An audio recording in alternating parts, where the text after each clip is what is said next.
Metapod, cause you know Kakuna ain't got nothing on this. So yeah, we're back, and we're going to go to the Elecman stage. Previously, we cleared 4 different stages here, and we're coming up on the last 2 of the original 6 boss, I guess you call them, rather than 8 boss series. These spines here, you can take them out with Firestorm, Rolling Cutter, or you can just jump past them like that. Also note that the sound is going to be kind of wonky from here on out because I guess something happened while I was encoding this video. I don't know, but I'm going to do it differently next time and see how it works. But I am not redoing that because it took like 5 hours. Here, shoot these, then go up, but I messed up and got shot, and you'll see it looks like Mega Man just disappears. That's just because of the frame rate on YouTube and stuff like that. He's not really disappearing.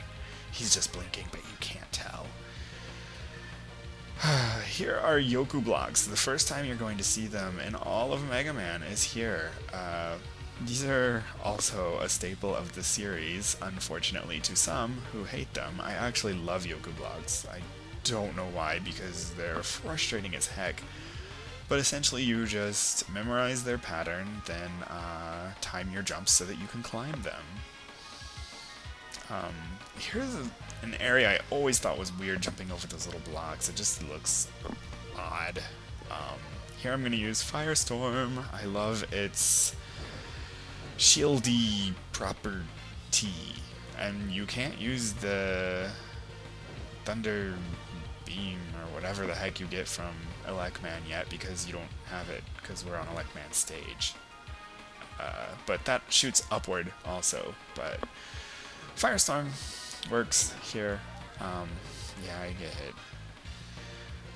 Also, you might have noticed down below and up here there's a little birdie. His name's Beat. I don't know why they put him in all the Complete Works games. I mean, I guess just because he's cute or something, but he doesn't actually get built until like halfway through Mega Man 5. I mean, following the actual story that they try to put in these games. Anyway, I just threw all those blocks and got that thingy down there. That's the magnet beam, which can create platforms for Mega Man to jump on, which is another somewhat unique thing to Mega Man. I think everything that Mega Man did was never the very first, but it did it the most recognizably, and I guess you could say the best, but this game is really not that amazing. Watch this. This is so cool. Yeah, I don't even know. So and it takes you back, and I was like, oh, look, this is right where I thought, no, this is that first time. Like, why would it do that? So I'll just fade. That's what the magnet beam does. And there's no way I'm falling in the hole over magnet beam, except I can still fall off of the magnet beam. This stage is one of my favorites. I'm not really sure why. Oh, now Magnet Beam actually gives us a good defense against the Big Eyes. And I picked it up so late that I had to go through like 3 Big Eyes or something without it. Wow, I taught good. This is the most annoying of all of the between shutter room things because you just sit and wait, and if you get hit it's so tedious, and I'm stupid and always get hit. Also, Elecman is one of the most nutso bosses in the entire franchise. He's fast, random, like hops around everywhere, and he destroys you in 3 hits. 3. That's very little room for mistake, and you have to hit him like 28 times or something. I don't even know, but you have to hit him a lot. And look at him go. I actually dodged him for kind of a while here and hit him with the Firestorm shield on accident. And, oh, my hand like lightly touched like a small portion of some electrical thing. I'm dead. So I'm just gonna use his special weapon weakness, which is the Rolling Cutter, and it destroys him so fast that you don't even have to worry about the getting hit thrice thing. which is nice. And yeah, I'm stupid and get hit by the stupid zappy zaps. But yeah, here we climb. I don't have much more to say. Elecman is actually a pretty cool design. He looks cool. He's pretty popular, I guess. I like the designs of the bosses, and this first game, kind of. Cutman's cute. He's pretty cool. Gutsman is like a robot sex god. Elecman, he's cool guy. See how much easier it was? I almost died, but I mean, it really wasn't that threatening, and you can do it without getting hit if you're lucky, or if you're really good at dodging those beam things. And who else is it? Fireman, he's pretty cool looking. He's kind of hot too.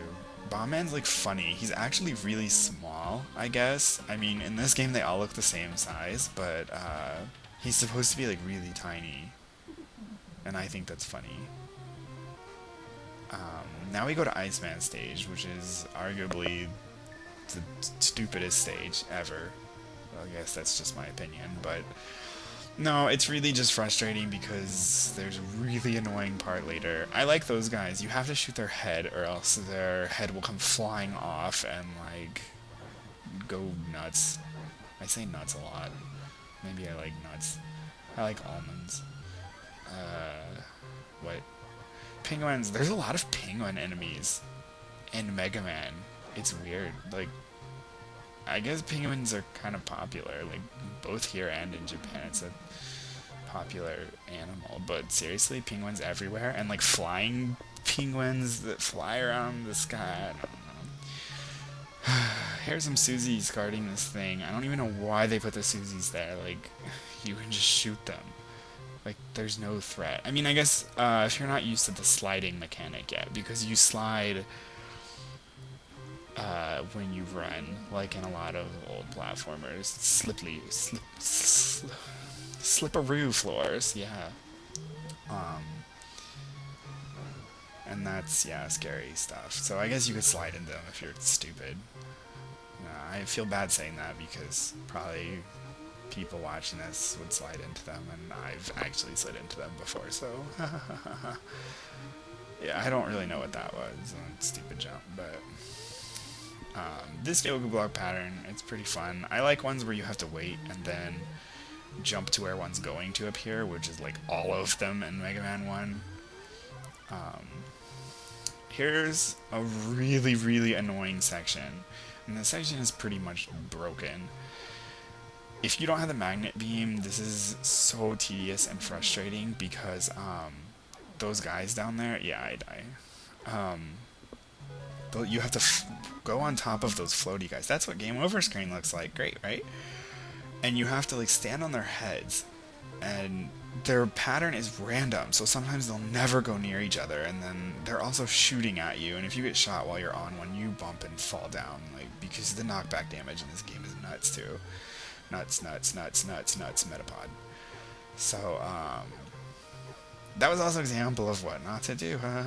Despite the fact that you can extend the magnet beam that long, you can't actually run all the way to the end of it because it'll disappear before you get there, so don't rely on the magnet beam so much. And yeah, I messed that one up.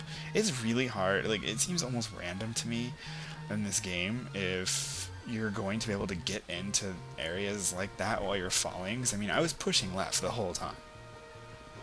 So yeah, I don't know. This is the most rambling episode yet, I think.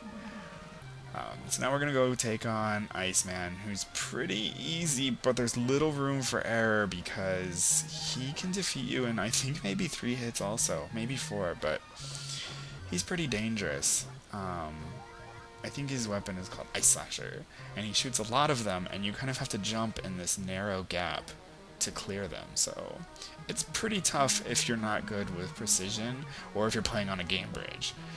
So, I'll try to take him on regularly for a while, but then when I realize it's getting a bit risky, I'll switch over to the, yeah, that looks like 3 hits to die. I'll switch over to the, what is Elecman's weapon called? The Thunder Beam, I don't know, I didn't read it in time. See how much easier that was? And you can still get hit, after you've killed him and die, and it counts as your death, of course. Well, this is the end of the episode. I'll say cooler things next time, I promise. Well, I hope I try something. Bye.